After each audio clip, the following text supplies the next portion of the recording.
শোনো শোনো শোনো সবে, শোনো দিয়া মন, জাতকের গল্প আমি করিব বর্ণন।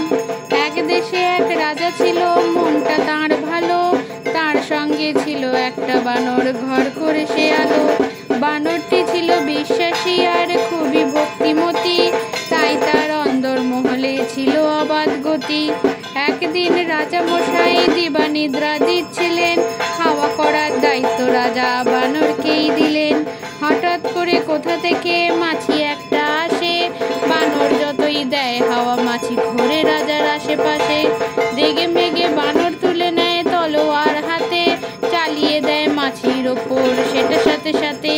তাতে মৃত্যু হয় মাছির, এতে নেই কোনো সংশয়, সাথে রাজা দেহেরও টুকরো হয়।